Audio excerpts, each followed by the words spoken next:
Welcome to the Making Waves at Sea Level podcast with your host, Tom Singer. In each episode, we will explore the interesting stories of business executives, entrepreneurs, and industry leaders who are shaking things up and growing their companies. It is time to make some waves. Now here's your host, Tom Singer. Hey, you have tuned into another episode of Making Waves at Sea Level. I hope that everybody's doing really well as we're wrapping up this year of 2020. And as everybody knows, 2020 was the best year ever for everybody. Not. 2020 has been an interesting year. There certainly are some people who have had their best years ever. There's some people who've been mildly impacted because suddenly they had to take their laptop and work from home. And guess what? Their kids don't leave every day. And then there are other people whose entire industries, careers, lives, livelihoods, and everything else have been turned upside down by the COVID pandemic. That could be that they work in healthcare, so their world's been turned upside down. Could be they work in the meetings industry or hospitality or restaurant industry, and they watched all of their income evaporate. It's been an interesting year for me. As of a year ago, I was in my 11th or 12th year as a professional speaker, speaking about 50 times a year as either the opening keynoter or the master of ceremonies. And somewhere along the line, around March 13th, I call that the day my business died. Everything stopped and everything I had booked. By the way, 2020 was possibly on track to be the best year I had ever had in then 12 years of doing this crazy business. And it all sort of evaporated. And everybody said, oh, you have to pivot. Well, I did. And it's not as easy as everybody says. People are like, oh, go speak virtually. Yeah, there's a couple problems with that. There's not as many events. There's more out-of-work speakers. And the money that the associations and companies have, in a lot of cases, has been dropped way down. So you'd have to work about 4 times as much to make the same level of income. So I had to get scrappy. So I joined the executive search firm of Stanton Chase in July of this year.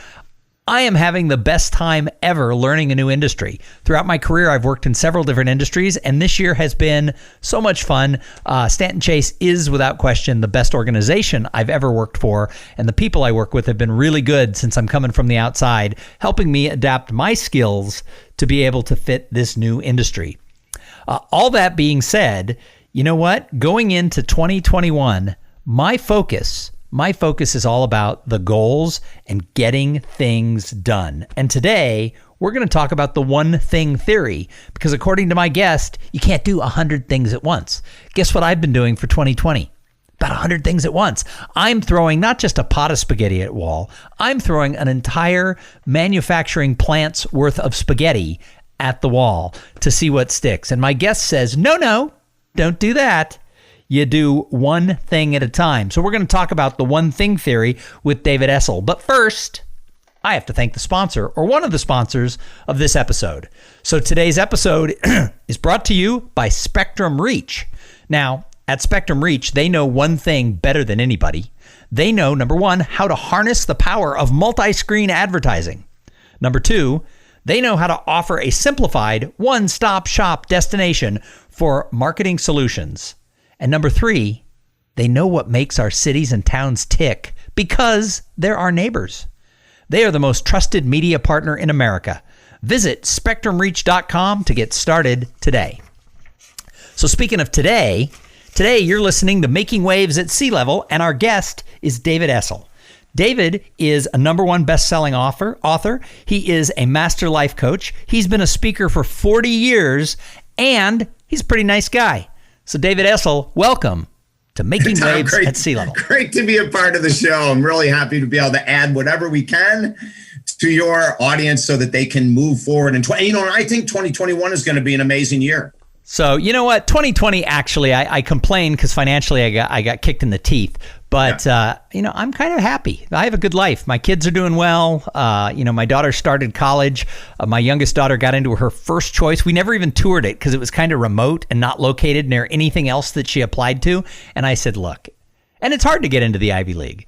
And she's a great student, super smart kid. But I said, look, if you could get into Dartmouth, we'll hop on a plane and go visit Hanover. We'll do it the day you get the acceptance, whatever. And then she got in at the end of March, and guess what? There were no planes to fly on, and there were no hotels to stay in. So she had to accept her college sight unseen. But you know what? She loved it. She had a great fall semester. She made friends. It wasn't what she would have expected for a freshman semester of college, but she was scrappy, made the best of it. My other daughter, still looking for a job. She started looking for a job in February of this year.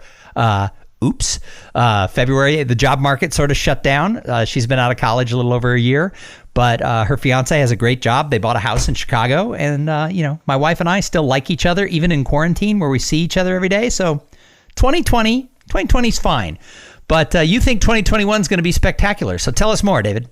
Yeah, absolutely. Without even a doubt. One of the greatest superpowers we have as human beings is adaptability to change. And if we're willing to adapt, we can take this and make it a great year. If you want to stay stuck in talking about COVID, the pandemic, the election, and all the insanity that's happened, Tom, well, then stay in 2020. For those people that are looking to make a good time in 2021, it's totally up to you. So much, and it's not just attitude. It's just not walking forward and saying, I'm going to have a great attitude. That's not going to cut it. Positive thinking doesn't drive your life. It's what you do that drives your life. It's not that positive thinking isn't important, but it surely isn't the answer. So I think for people listening right now, if you're saying, God, what's 2021 going to bring? I'm going to tell you what it's going to bring.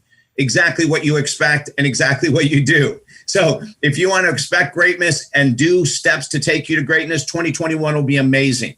If you want to stay stuck in the victimhood conspiracy theories of 2020, stay there. But while the rest of us are going to be passing you by.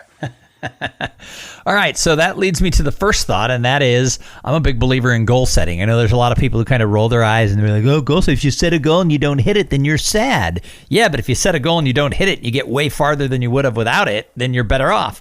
What is your thoughts as a master coach? What's your thoughts about goals? Well, we have a program, Tom, that's a little different. It's called a hybrid program where we match my counseling degree with the life coach certification that everyone goes through. 1990, I had a huge transition where we stopped. I was in sports psychology and we opened up our psychology world to working with anyone with any challenge whatsoever. And I really think that attitude is important. I think goal setting is important, but I go against the grain in a lot of things, Tom. And one of the things I don't believe in is I don't believe in setting goals past a year or 2 years at the most. I think it's just a lot of wasted time. Whatever you are going to accomplish in 10 years is going to come from what you're doing right now and next year. And so I look at asking people really focus on 12-month goals only. Now we can break that down, and we have to break it down to monthly, weekly, and daily steps. But 40 years ago when I started, I was a huge, big planner. My 1 year, 5 year, 10-year goals and all that kind of stuff. And then over time, I thought, these are just muddling my brain. They're just causing chaos, and I'm addicted to the future now. And that's a huge thing with goal setting we've got to be so careful of. When this happens, I'll be happy. That's addiction to the future. When I achieve this, I'll be satisfied. That's an addiction to the future. I would rather have people narrow it down, get tight, get focused, which is the name of one of our number one best-selling books. Get super focused, kick out the next 12 months, make an amazing plan for the next 12 months, and the future will take care of itself. 2020 is a classic example for everyone that had been making plans for 2020, 2021, 2025. It's all off the charts. So that's why we say, let's get focused. And the more focused you are, the better your life will become. So, there's a lot of people who listen to this show who work for big companies. And then there's a lot of people who are with smaller companies trying to grow them to bigger companies. So how can a leader, regardless of the size of the company, but if they're managing a team or an individual, what can they do to make waves within themselves, within their culture, to be able to get people focused on these types of goals for 2021? Well, let's go into the one thing theory, because this is what we rest our head on. In 1996, I had an interview with the gentleman Maharishi Mahesh Yogi, who's the founder of Transcendental Meditation. Wait, what year was this? 1996. You realize that a lot of my listeners were just being born. And I have like this little demographic of like 24 and 25-year-olds. So, well, it's funny, Tom. When I go back and talk about interviews I did in 1980, I get the same response. People go, I was alive back then, David. I was in high school, so but it's interesting. I have another show called the Webinar Talk Show, and it's just a video. It lives on Facebook and it lives on YouTube, and somebody was saying like, wow, you're kind of like an anchor man, the way you were doing this, me and my co-anchor. And I laughed and I said, in 1983 and 1984, I was the anchor man of the Apache News, which was the Arcadia High School Apache closed circuit television newscast that aired in homeroom. And I thought, just stuck into my mind. I go, apparently I was always meant to have a video show. That's so cute. When I was in school, we didn't have morning news. We didn't. Well, in fact, in 1983 and 1984, most high schools did not have morning news. It's really common now because of all the technology that we have. But back then, public schools couldn't afford to have a closed circuit TV newscast within their high school. But my school had it because we were located across the street from Santa Anita Racetrack, one of the great race place, one of the grand old horse racing tracks. And in the 1970s, they upgraded their entire closed circuit broadcast system to color. And they gave the entire black and white system cameras. I mean, these were big, like massive, like TV cameras, like you'd have in a TV studio, and all the TVs and everything else. They gave it all to the high school as a donation. So the high school created a radio television program. Awesome. Yeah. And now it's commonplace, just like what you said. For a school to not have morning news is kind of rare these days. So back to 1993 and your interview with the Maharaji. Yeah, 1996. So I'm interviewing Maharishi, and we're talking about the power of positive thinking. We're talking about what he believes the purpose of our existence on Earth. The guy was magically brilliant. He's no longer with us, but he was incredible. And the Beatles are really what took his program around the world. Transcendental meditation. All the Beatles love it. As a matter of fact, about 6 years ago, Paul McCartney did a free concert in Central Park. He covered the whole expense simply to promote transcendental meditation. And so he was with Maharishi in 1960. And then in 1996, it was the 40th anniversary of transcendental meditation. And so Maharishi chose one radio show in the United States to celebrate the anniversary. And Tom, it was ours. And it was a miracle, a blessing. It was everything in one. But as we're talking, we go off air and he's saying to me, gosh, you have a lot of goals and, you really love the power of positive thinking and you love the law of attraction. And this was stuff I was teaching back then. And he said, does it all work for you? Like, how many affirmations are you saying a day and how many goals do you have? And so I lied to him. I said, it's absolutely working. And he said, okay, well, don't change a thing. So a couple weeks later, I come to the realization that what I had said was a complete false lie, that having multiple major goals at the same time. Doesn't it mess with your karma if you lie to the Maharaji? Well, here's something interesting about karma that in regards to karma and reincarnation, the Dalai Lama of all people said in one of his books, we talk about reincarnation as an absolute truth. We talk about karma as an absolute truth in Buddhism. He said, I'm not quite sure it is. and that's fascinating since he's supposed to be the reincarnation. Yeah, exactly. And he said, we have no proof. We have no proof that this stuff works. So I come out of this interview with Maharishi. I realized that I had lied and it said, yes, everything's working perfectly. And then I started looking at what my goals were. And I would have 6 to 10 massive goals, tripling my income, winning a bodybuilding competition, finding the love of my life, blah, blah, blah, blah, blah. I had so just many, the little goals. Yeah, just small ones. I don't go big time. You know that. So, but what I found was, and again, as a counselor, what I found was I was teaching my people to either use the 4-step goal system where you break your life into 4 major areas and do a little bit on every area, or the pie chart theory where you have 6 major goals and every week you work a little bit. Well, what we found was, were some people succeeding with that? Sure. Were they succeeding at the pace they could have? Absolutely not. So the one thing theory states this: at any one time in life, we only go after one major goal in life. It's the one we've denied, delayed, procrastinated, the one we'd rather not do. And once you go after that goal, once you achieve a massive momentum towards it, every other area of your life improves. So let's say we have a CEO listening right now who's drinking too much. Hey, listen, it affects your relationship, your mental health, it affects your physical health, it affects, if you're a spiritual person, it affects your spiritual health. So that might be their one thing, the thing they denied, delayed, procrastinated, right? Maybe we have a salesperson who knows they have X amount of prospects they're supposed to be hitting every day. But, if you're in sales and you have any fear, I don't care what level you're at, you reach some kind of fear of rejection or you start to hesitate, procrastinate, then your one goal should only be focusing on that. So we could break it down, Tom, to everything, like what are we doing differently in marketing? So if you're a marketing expert and you're looking at 2020, you already have your branding done, I'm sure. You already know that your marketing and advertising have to be totally redirected to the pandemic if you're smart in business. And so is that the one thing? But here's the problem that gets in the way. When you have more than one major goal to go after, Tom, you're going to go after it until you hit resistance. And if it's weight loss, I look at some executives that I'm working with right now. There's one who makes $10 million a year. He's probably 80, 90 pounds overweight. His one thing is not to make more money. His one thing is to save his own freaking life because now he's type 2 diabetic. His cholesterol is off the chart. His blood pressure is off the chart. So his one thing shouldn't be, working on increasing that $10 million a year salary.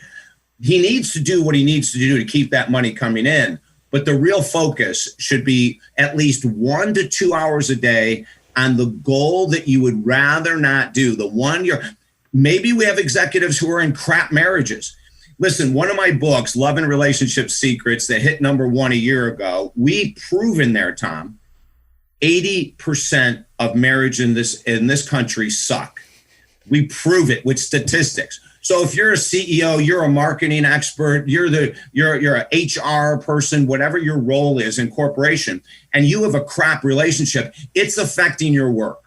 So your one thing would be to get work to save the marriage, to separate and see if you can save the marriage, or to divorce. But how many people, Tom, stay in crap marriages for 20, 30, 40, 50 years because they're either afraid of being alone or they're afraid of being criticized by their partners or their family or their neighbors for divorcing. And that might be their one thing. So as we go into 2021, what do you advise executives to do when it comes to identifying their one thing? So it's a great question. The easiest thing to do is you write down the areas that you are directly responsible for. And then you look at them and you look for the area that is the weakest in return on investment. Which of the different 10, 15, 20 areas that you're responsible for your company is underperforming the most? That's what we go after.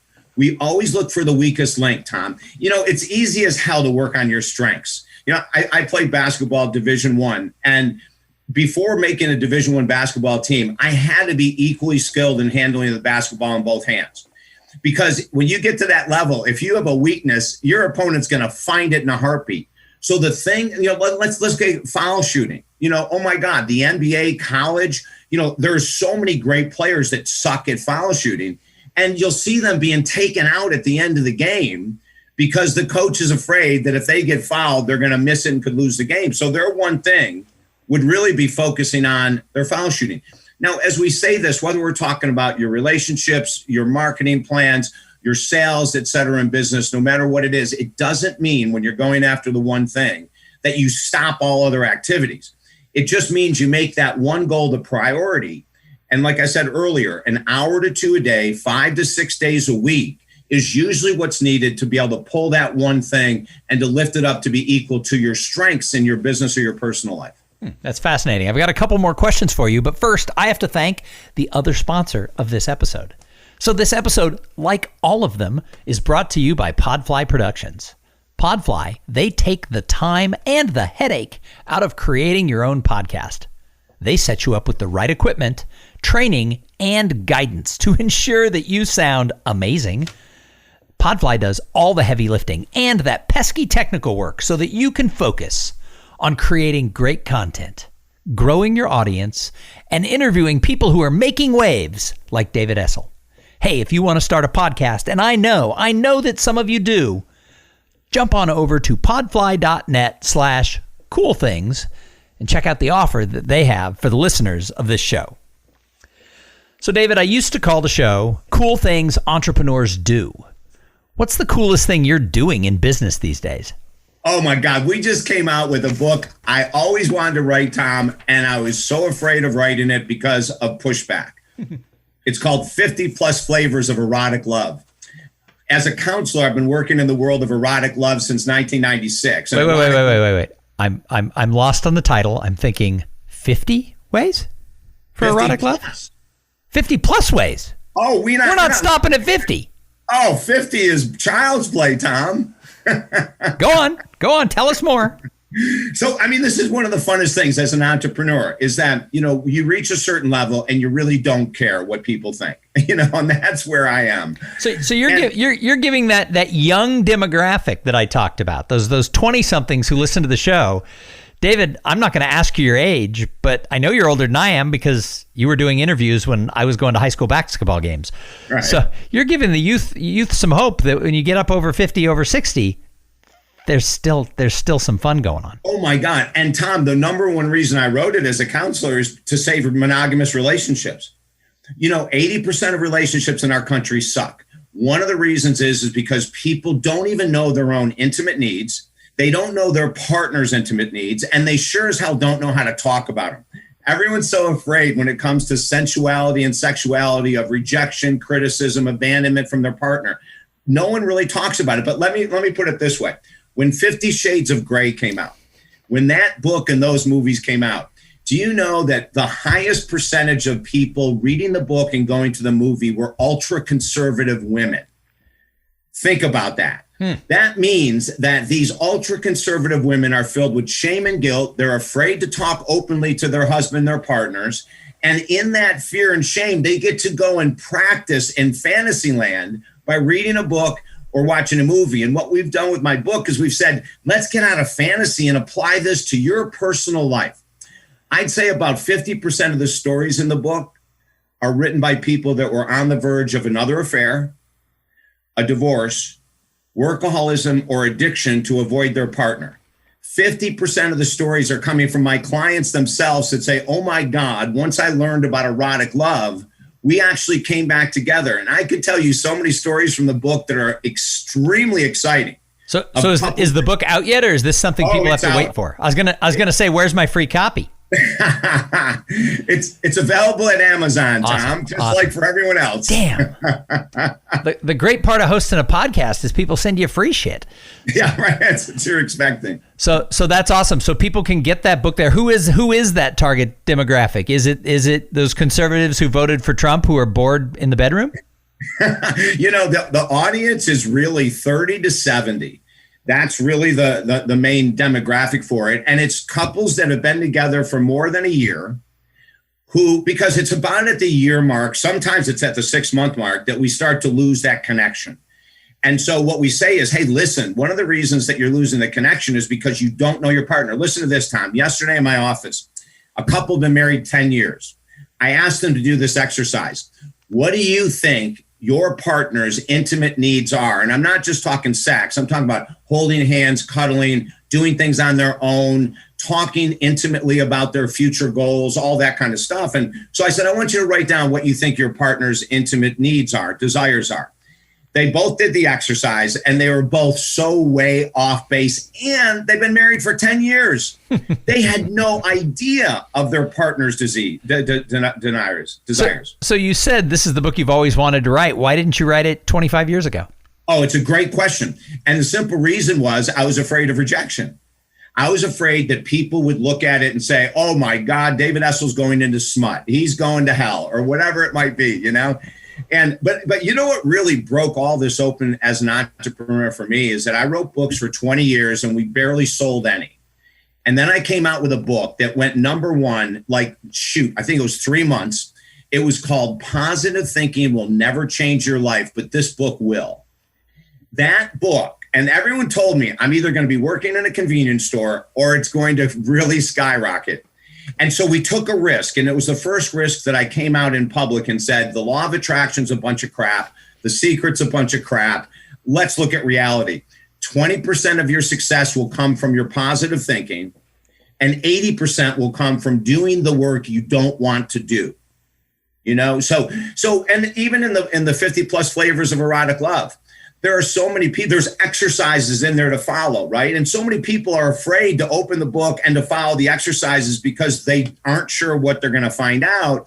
And then once they do the work, they go, oh my gosh. So this is what I've always wanted. Is the one thing theory applied to the marriages too? Absolutely. The one thing theory goes everywhere, So what we want to do is we give people, now I'm not a fan of baby steps, but when it comes to sensuality and sexuality, I believe baby steps are the way to go. Because if you throw too much on your partner all at one time, there's a damn good chance they're going to shut you down. So we tell you in the book how to start to express your desires, how to find out what your partner's desires are, and then to see where you can find common ground to do new things. But, if you're with someone for more than a year, the odds are you're bored intimately, because the passion and excitement in the beginning is easy. That's the easy part. But how do you keep it going? And I'm never impressed, Tom, by the number of years someone is married. Because like I said, 80% of relationships suck. And a lot of those relationships are people that stayed together that should have never stayed together. So the last question I ask most people who come on this show is, when you look out into the world of business, who do you look at and say, wow, she or he, they're making waves. They're the person I admire. I think Tony Robbins comes to mind only because he keeps reinventing himself. One of the things I admire now, Tony makes mistakes. He's come out with programs in the past that suck. But I love the fact that he keeps reinventing himself. Susie Orman, someone that I've interviewed multiple times. I think she is a leader, and that her energy and enthusiasm. Tom, I interviewed her in 1991. Her energy has not changed over the years. And then the last person I'll mention is Jenny McCarthy. Mm-hmm. Not only have I been a radio host for 30 years, I've been interviewed for 40 years now on shows. The most powerful host I've ever been on any show, other than yours, Tom, is Jenny McCarthy. She is not only gorgeous, she is brilliant, she is funny, and I'll tell you a really quick story. So she comes on, she didn't want to bring me on her show with my book, Positive Thinking Will Never Change Your Life, because she loved The Secret and she loved the Law of Attraction. So she kept saying to my publicist, TJ, I don't think David's book is right for me. And finally, he wins her over. And she goes, okay. So I come in the studio, I meet her. She is so welcoming and so loving. And we get behind the mic and she goes, all right, gang, the next guy up is going to tell me and you that what I have been promoting for years is false. His name is David Essel. He's got a book, Positive Thinking Will Never Change Your Life, but this book will. I love this guy. I think he's adorable. We've had fun chatting. However, I'm going to give him 3 minutes and I'm going to shut up. At the end of 3 minutes, I'm either going to agree with him or we're probably going to go to a totally different topic. And she starts laughing and she looks at me and she goes, you ready? I go, yeah. She goes, go. I had exactly 3 minutes, Tom. At the end of the 3 minutes, she stops and looks at me and she's shaking her head like this. Then she pushes herself to the mic and goes, ladies and gentlemen, I cannot believe it. David Essel just blew my mind. I have been teaching you stuff that is not true. And I'm going to tell you today, he is by far the new leader of the positive thinking movement. And so I look at her not just because of the compliment, but the way she handles herself. She is the ultimate professional as a radio and TV host. So those would be some people I think that are making waves. Yeah, I actually think that's funny because the other day somebody asked me, because I do a lot of interviewing now, both with this show, I'm paid by 2 associations to be the host of their shows, and I'm kind of liking it. And somebody asked me a question about it, and I said, Larry King, I think, did one of the best jobs over a career of learning how to get people to open up, how to ask really thoughtful questions. Obviously, you have to say Oprah. And then I said Jenny McCarthy, and the person looked at me like, she does interviews? Like they didn't even know that was, wow, part of her shtick. I go, no, she does a good job of interviewing people. So she's actually on my list of people I'd like to meet. So isn't that it? I want to interview. We want her on Making Waves at Sea Level. Yes, go for it. And I'll tell you someone else who's really changed dramatically is Howard Stern. Oh, he's great too. Yeah. 5 years ago, he went from the antagonist interview to the interested interviewer. Yeah. And, and he even said in the beautiful article in New York Times, he said, I just got tired of the shtick. And he said, I realized that in me making fun and putting my guests down over the years, that was entertainment for the audience. I never learned a damn thing. He said, now that I've turned it around and I start really getting into what does this person have to offer? He said, not only has my audience benefited, but I have benefited dramatically, and I won't go back to the old style. So, it's interesting. I think it was him. Somebody just re-signed a new contract who's a radio person, and they said, I was going to retire, but now that I can do it from home, I don't have an excuse to retire. And I think it was Howard Stern who said that. Probably was. Well, David, thank you so much for being on the show. For those who listened, we took you on quite a journey. We covered your marketing. We covered 2021 goals. We covered global pandemics. We covered sensuality and, erotic love and Jenny McCarthy, all in one 30-minute show. So, David, if somebody listened to this and they want to find out more about you, how do they find you? Easy, Tom. TalkDavid.com. I mean, the name of my website is what I do 24 hours a day, pretty much. So just go to TalkDavid.com. They can find the books. And if they want to work with me one-on-one as a counselor and coach, whether it's in their personal life, their business life, letting go of addictions, letting go of weight, maybe even becoming a stronger manager, owner, entrepreneur, if we have more entrepreneurs with us, just go to TalkDavid.com and we will rock. Awesome. Well, again, David, thank you for being here. And thank you to everybody who tuned in and listened. I say it every single episode. If it wasn't for the audience, why would we do the show? I created this show over 6 years and now almost 620 episodes because originally I wanted access to really smart people who were doing cool things so that I could learn, and I shared it with everybody along the way. But we've got a pretty loyal little audience, but I'm trying to grow the show. So if you like making waves at sea level, I need to deputize you, because the way people find the show, it's not advertising, it's not clickbait, it's not any of that stuff. It's always somebody told a friend. I asked people, how'd you find my show? And they said, my mom listens to it, or my neighbor, or my boss. So right now, go tell somebody right this minute. No, I'm going to wait. All right. Thank you. Thank you for telling somebody. But in all seriousness, come back. We're here every Tuesday and Thursday with interviews with people who are making waves and who are just as cool as David Essel. But in the meantime, go out there, flex your entrepreneurial muscles, make sure your career ladder is against the correct wall. Don't climb the career ladder only to find it is in the wrong place, like I did. And go have some fun. Have a great day. Thank you for listening to the Making Waves at Sea Level podcast. Without your listening to these in-depth conversations, there would be no show. Connect with Tom at tomsinger.com and follow him on Twitter and Instagram at tomsinger.